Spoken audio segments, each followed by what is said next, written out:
Hello and good non-specific time of day scumbags. My name is Andrew Fantasia and I am joined as always by... Rob McDonald, I'm here. How you doing, Rob McDonald? I'm doing great, Andrew. How about you? I'm pretty good. We had a bit of a crazy week in regards of Star Wars. Has it been 1 week or 2 weeks since all this S hit the Well, F? pretty much about 1 week, because I believe it was when we did the podcast last. That's when all this crazy stuff broke. You're right. It was literally like the second we stopped recording. Yeah, we stopped recording, and then all this stuff, crazy stuff, started happening with this new movie. And if you've been in a hole and you have no idea what's happening, we're about to catch you up. Yeah, it is the Han Solo movie. Brace yourself. Has a little bit of drama going on behind the scenes. We had directors being fired, new directors coming on, stuff happening with acting coaches and producers and stuff. It's literally like an episode of Days of Our Lives at this point. Very much so, yeah. We just need let's do the Friends version and just have Joey Tribbiani come in at some point in this movie. Why not? Yeah. What's his actor's name? Matt LeBlanc? Is that what it is? Yeah, Matt LeBlanc. Yeah. Okay. The star of Lost in Space. Star Wars. I would watch that. I would watch that. Now, our vote of no confidence is about this whole Han Solo issue because a lot of people, pretty much anybody who is a big Star Wars fan right now, is thinking the same thing that we are thinking right now, which is either, is this cause for panic or is everything going to be okay? Yeah, and very much. Rob, what side are you arguing for this? Well, the side of the coin that my side landed on is that I am panicking.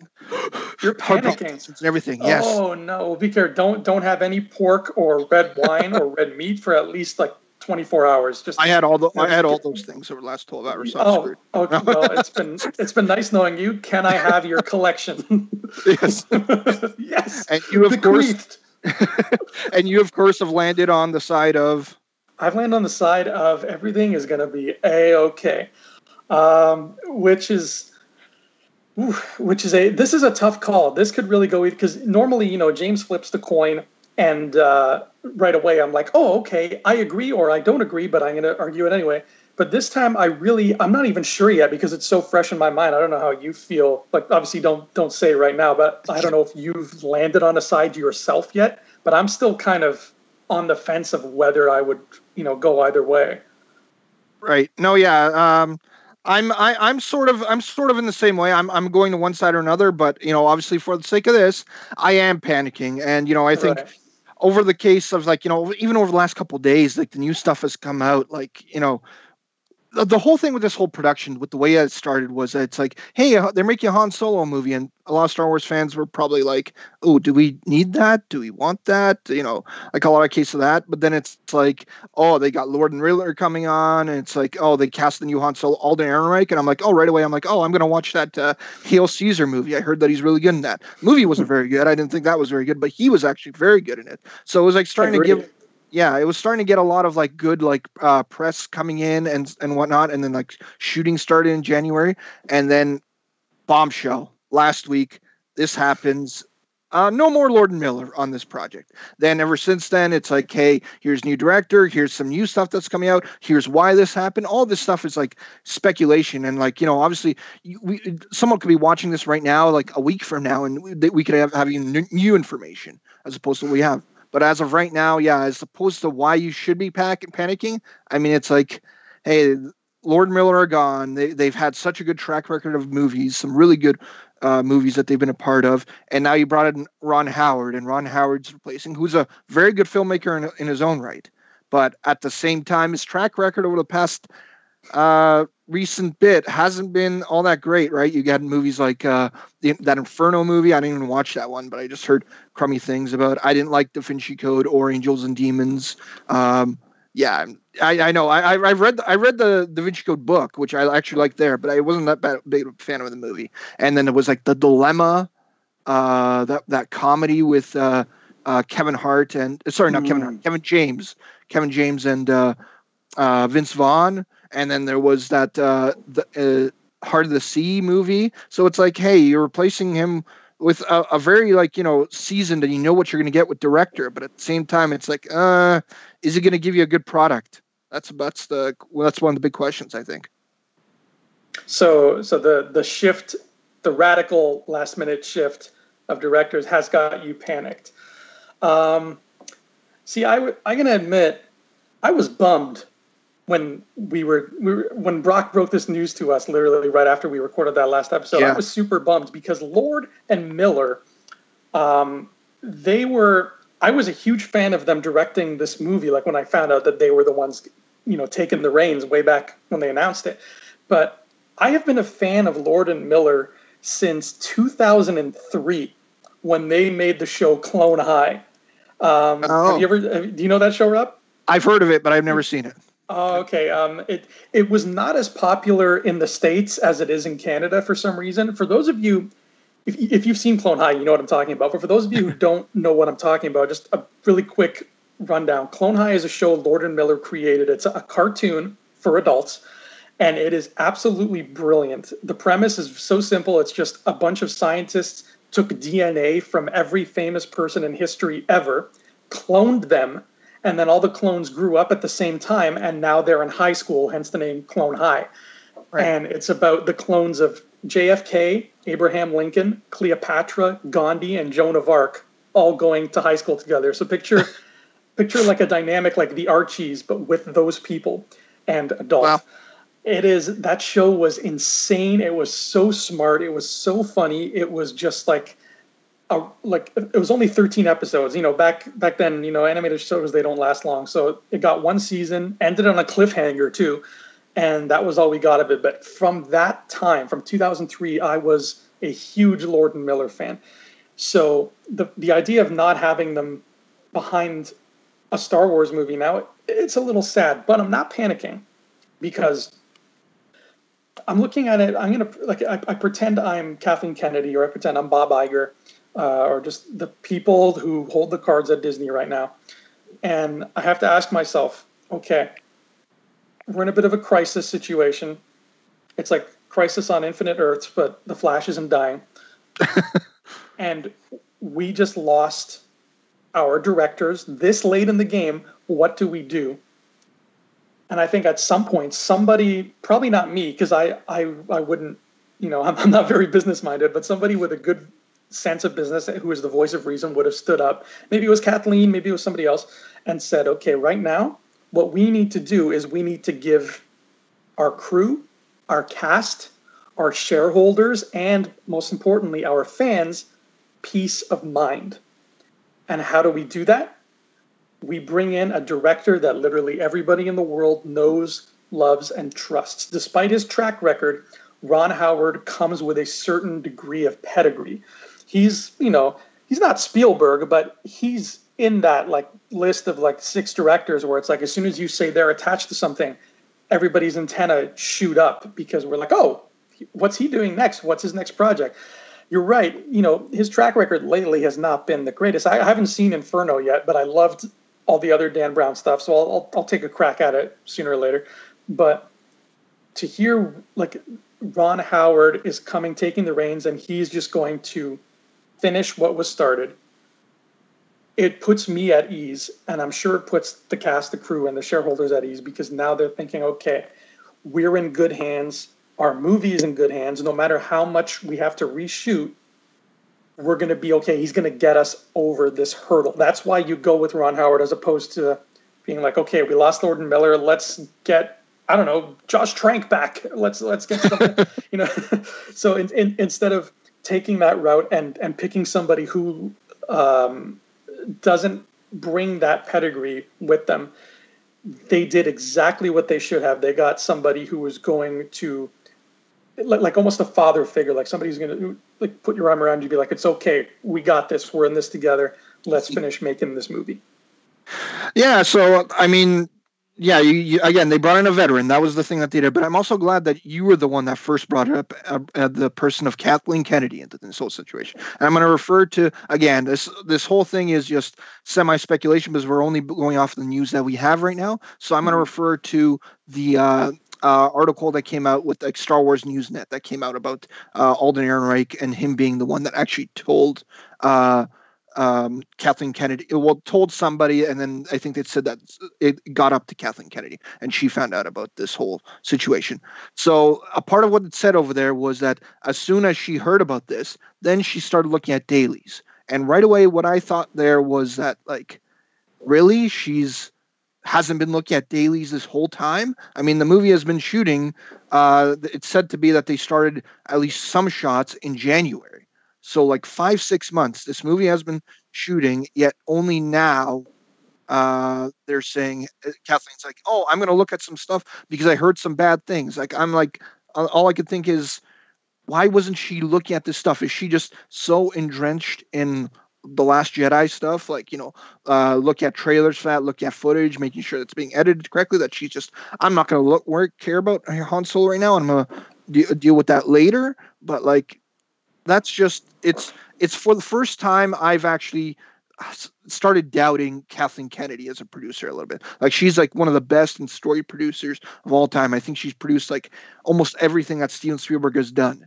And she's so good. She's so she's again like one of the best producers of all time. Yet I'm hearing this, and I'm like, again, like, why would she not be looking at dailies earlier on, like, to see like this problem? It's like, oh, they're getting Lord and Miller are getting them to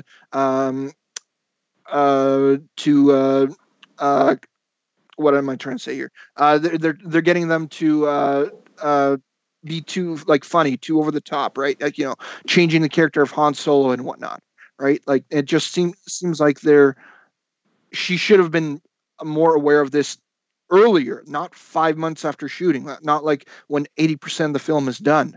Like, that's the thing that's very questionable to me. That's not even like, hey, Lord Miller were a problem. It's like only now we found out the Lord Miller is a problem, and that Kathleen Kennedy should have known, or other people should have figured this out earlier, because it's not like Lord Miller's track record of making people do like to improvise on set, and to like, their track record is very, very set in stone. They're comedy directors, right?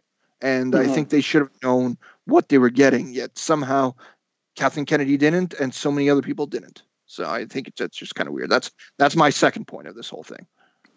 Yeah, it is. What's so unique about this whole situation is how late in the game it's happening. You're absolutely right. It is. If this had happened in February, we'd be like, oh, okay. But the fact that it's happening now, when we assumed that they were pretty much wrapped and ready to go until reshoot time, that's what I think has so many tongues wagging about this thing. So it is a unique case unto itself. But when we look at Star Wars, we can't forget how much bad luck has plagued these movies in the past. I mean, if you remember on the documentary on the Phantom Menace, when there was that huge sandstorm that just ripped through Tunisia and destroyed the pod racers, and the next morning everybody's up and they're staring at it, and Rick McCollum's like pulling his hair out, and they're like, what are we going to do? Everything's ruined. And George Lucas is just standing there as calm as ever, and he just says, well, you know what? It happened on the set of Episode 4, so it's almost like it's good luck. It's like history is repeating itself. So... Well, yeah, that's a part of, I guess, about shooting in like weird conditions and whatnot. Yeah, that kind of comes with the territory. So it almost feels like that's happening again, just a different stanza of that bad luck poem, if you'll allow me that weird metaphor. It's like with Phantom Menace, we had that sorry, not Phantom Menace, The Force Awakens. We had that issue that everybody remembers hearing about. Granted, it was early on in the production, but where J.J. Abrams had pulled aside Daisy Ridley and said, hey, just so you know, you're coming across a little wooden. And that could have blown up into something irrelevantly big, but it didn't. And in the end, the movie was better for it. And then Rogue One came along. And again, we heard last summer, literally 5 straight weeks of Star Wars news was about nothing but Rogue One reshoots. Oh my God, that movie's going to be a disaster. And then I forget who the director was, who stepped in and helped Gareth Edwards out do the reshoots. His name is Tony Gilroy. Tony Gilroy. Thank you. Yeah. He stepped in. He did what he had to do. He changed, I think, like 60% of the movie, but in the end, we got a great movie. And now, you hear things of like on Last Jedi of Mark Hamill disagreeing with how Rian Johnson utilizes character. These things keep happening. And unfortunately, like I like to live in a perfect world in my brain where it's like everybody on the set loves each other and all these, teamwork builds these great movies. But unfortunately, that's not the case, not yet anyway, at least until the Care Bear revolution happens. But until that day, and I have my banners ready, we can rest easy knowing that this has happened before. And like Star Wars has suffered in the past quality-wise, but it has never been because of these things happening on set, these change-ups, these cast and crew situations. That has never affected the quality of a Star Wars film yet. Touch wood. Well, yeah. Well, the thing is, like, in the original trilogy and like even the prequel trilogy, the thing that they had so unique to itself was that they were all George Lucas productions, pretty much, right? His hands were all over those things. There was no chance of changing stuff around. It was always going to be his vision for the most part, right? Minus like some directors like coming in and like Empire Strikes Back and Return of the Jedi, but those are still his movies.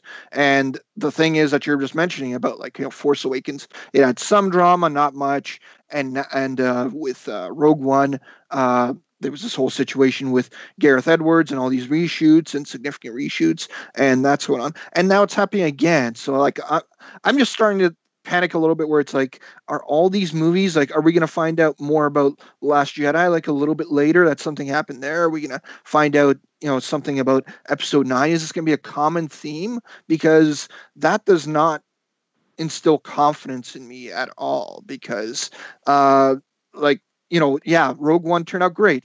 Some people don't like it, but I still think it's a great movie. I think it's a good movie, regardless of the fact.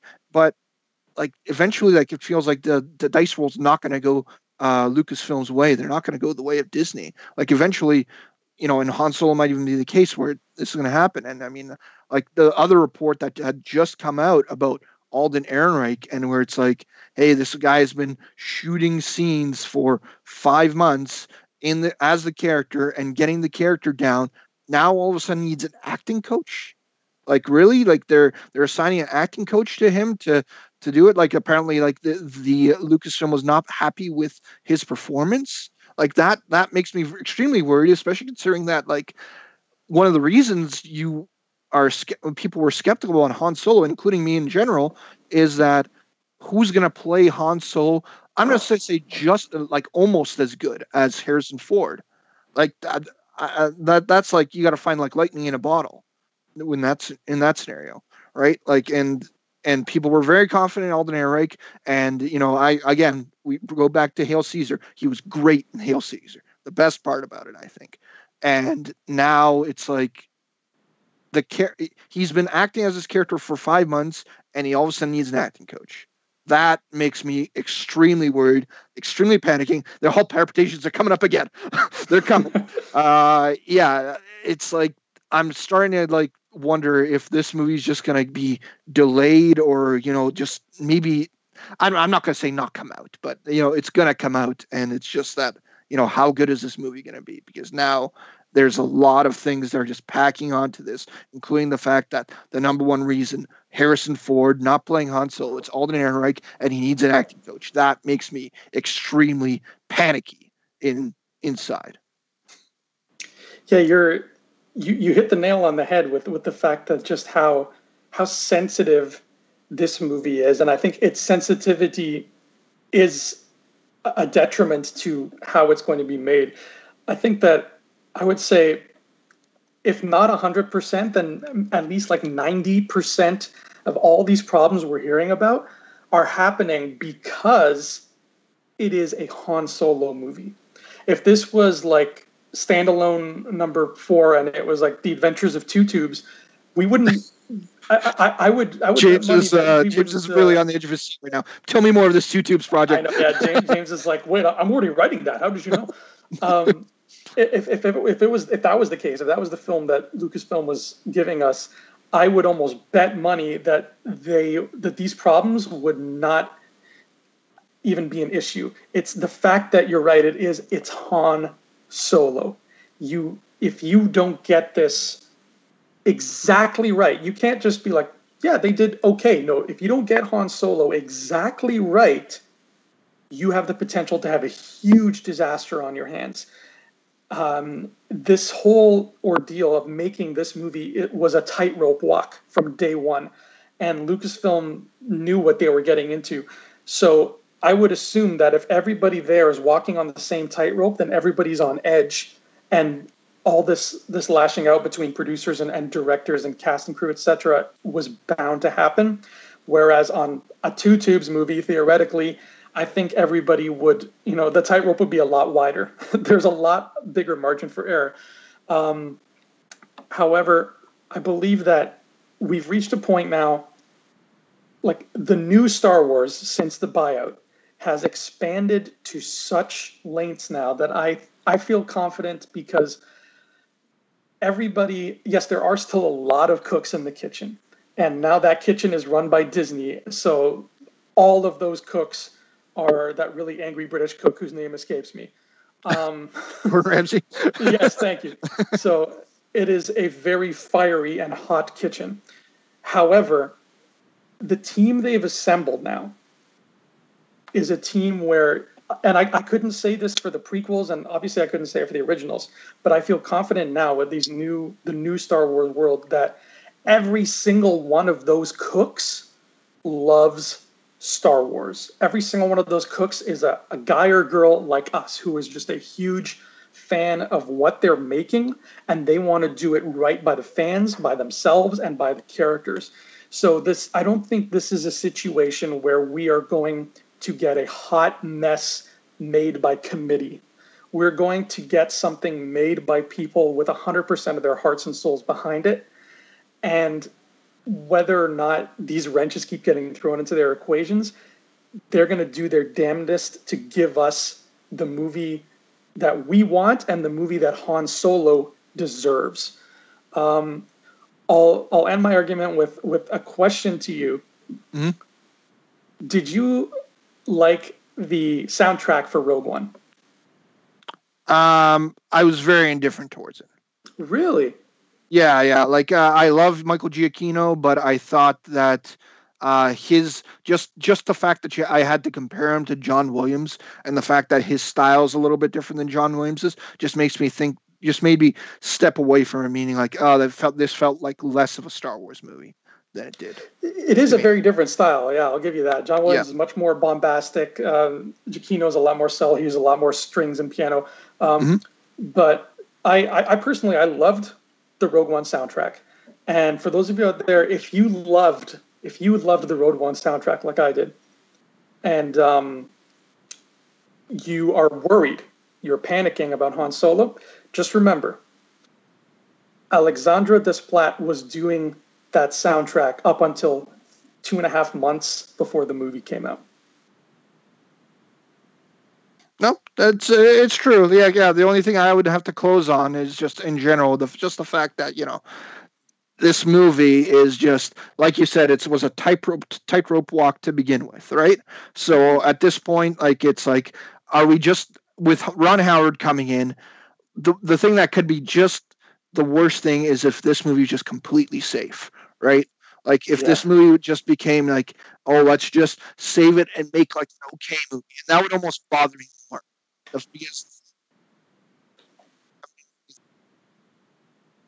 Gordon Miller was kind of changing here.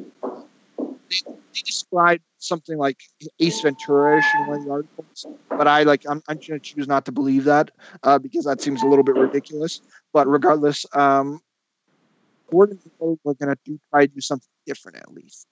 So now you got Ron Howard that could bring something safe, very pretty faithful to the character. But I also kind of worried that this movie's not going to bring anything else to the table. So just to say, with everything coming onto it, like Kathleen Kennedy's apparent, step away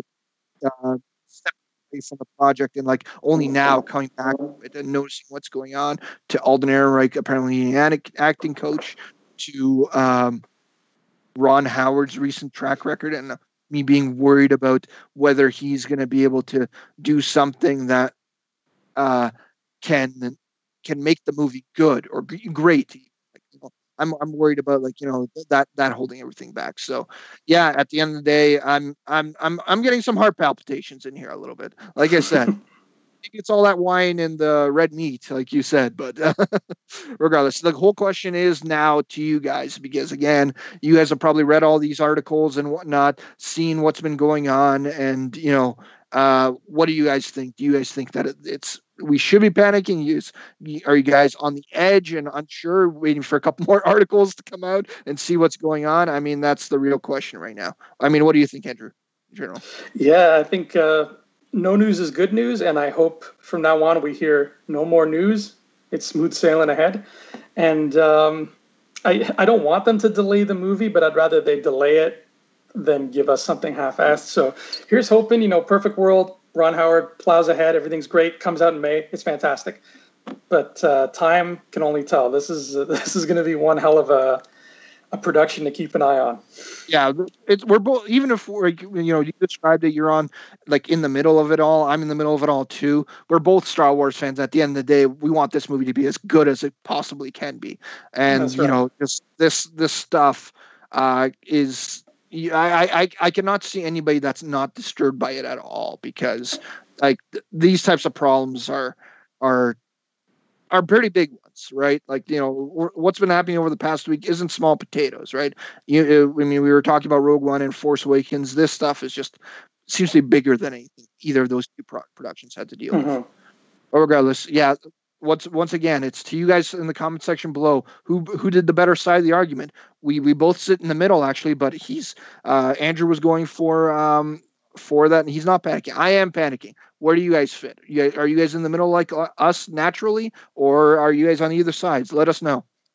Vote now, and don't forget to tune in next time on Vote of No Confidence, where we'll be debating the hottest topic of all: who's sexier, James or Brock? Right. That's I'm very on edge to even find out what side the coin flip lands on. I That's feel going to like be the the big one. coin is just going to land on its side. On its side, yeah. That's what the fates have in store. Absolutely. All right. Well, great talking to you as always, Andrew. You too, Rob. May the force be with you. Always. Hey scumbags, thanks for watching. Don't forget to give us a thumbs up on our video. As always, please subscribe to our YouTube channel, Rebel Scum Podcast, for all the latest videos.